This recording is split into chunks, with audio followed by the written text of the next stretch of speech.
Hello এভৰিওয়ান, আপনাদেৰ সাথে মই আজি একটা ৰিয়েল কাহিনী আলোচনা কৰিম যে আমাৰ পৃথিৱীতে ঘটনা ঘটিছে এনেকুৱা এটা ট্ৰেইনৰ বিষয়। এই ট্ৰেইনক মানুহে ভূতীয়া ট্ৰেইন বুলি কয়।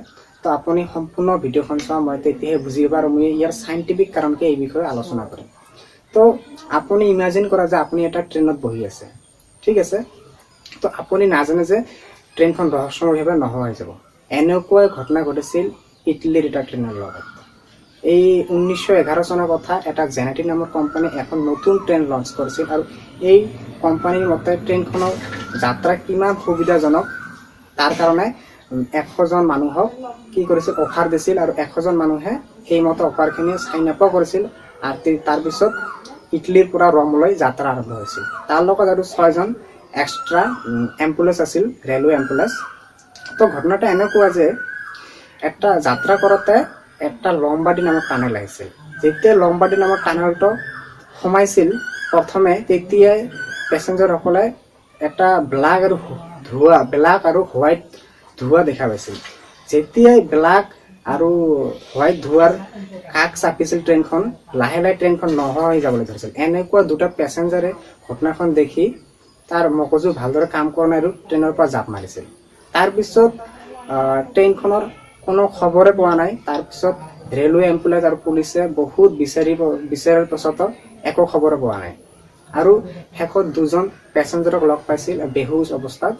তাত মেডিকেল চেকআপৰ পাছত এনেকুৱাভাৱে কৈছিল, খুব ভয়ানক কথা, যে আমি 2জন যেতিয়াই লাম্বাৰ্ডি নামৰ ট্ৰেইনখন সোমাইছিল তেতিয়াই ট্ৰেইনখনৰ সন্মুখত বগা আৰু ক'লা ধোঁৱা আহি পাইছিল আৰু আমাৰ মূৰখনো ভালদৰে কাম কৰা নাই। আমি ভয়ত জাপ মাৰিছিলোঁ। বাছ আমি এইখিনি কথাই জানো, শেষ কথা। তাৰপিছত এনেকুৱা এটা ঘটনা 1840 চনত হৈছিল, যে খুব ভয়ানক ঘটনা।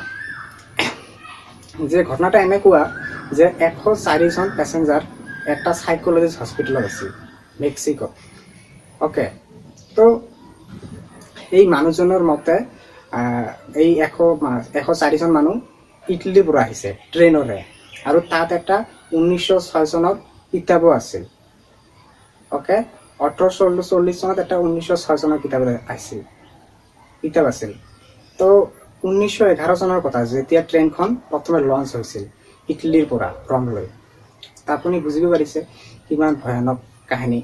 ইয়াত এটাই কথা আহে যে ট্ৰেইনখনে টাইম ট্ৰেভেল কৰিছে। তো কেনেকৈ টাইম ট্ৰেভেল কৰিলে 1911 চনৰ পৰা 1840 চনলৈ, আপুনি বুজি পাইছে। তো যদি এনেকৈ ভবা যায় যে আপুনি জানে নেকি পেৰেলেল ইউনিভাৰ্ছ কি? যদি নাজানে অলপ মই কৈ দিছোঁ আপোনাক পেৰেলেল ইউনিভাৰ্ছ কি। পেৰেলেল ইউনিভাৰ্ছ এনেকুৱা এটা ইউনিভাৰ্ছ, আমাৰ যেনেকৈ ইউনিভাৰ্ছ আছে, পৃথিৱী আছে, সেনেকুৱাই ইনফাইনিট মানে অসংখ্য ইউনিভাৰ্ছ থাকিব পাৰে, য'ত আপোনাৰ নিচিনা এটা মানুহ থাকিব পাৰে।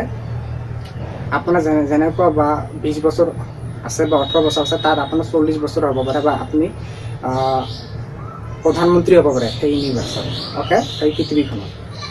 তো এনেকুৱা ঘটনা হ'ব পাৰে যে যেতিয়া 1840 চন চলি আছিল আমাৰ এই পৃথিৱীখনত প্ৰেজেণ্টত, তেতিয়া সেই ইউনিভাৰ্ছত 1911 চন চলি আছিল আৰু সেই ট্ৰেইনখন কিবা কাৰণত টাইম ট্ৰেভেল কৰিছে, আমি নাজানো। সেইমতে 1840 চনত আহি পাইছিল, এনেকুৱা হ'ব পাৰে। তো মই বেছি নাজানো। যদি ভিডিঅ'খন ভাল লাগিছে তো মোৰ চেনেলখন ছাবস্ক্ৰাইব কৰা আৰু লাইক কৰা, শ্বেয়াৰ কৰা। আৰু ইয়াৰ যদি নেক্সট পাৰ্ট 2 দেখিব বিচৰা, মই ভালদৰে বুজাৰ চেষ্টা কৰিম ৰিচাৰ্চ কৰি। তো বহুত ইউটিউব চেনেলত এই বিষয়ে বহুত ভিডিঅ' আছে। তো ইমান ভালদৰে পোৱা নাই আৰু ভালদৰে ৰিচাৰ্চো কৰা নাই যে, আৰু ভালদৰে ভিডিঅ' বনোৱা নাই। আৰু এইখিনি কথাখিনি আৰু এই ঘটনাখিনি ৰহস্যময়, আৰু মই ইয়াৰ বিষয়ে ভালদৰে নাজানো। তো যদি ভাবা যে মই এটা পাৰ্ট 2 ভিডিঅ' বনাওঁ ইয়াৰ বিষয়ে, তো মই নিশ্চয় বনাম। তো কমেণ্ট কৰি আপোনালোকে জনাব।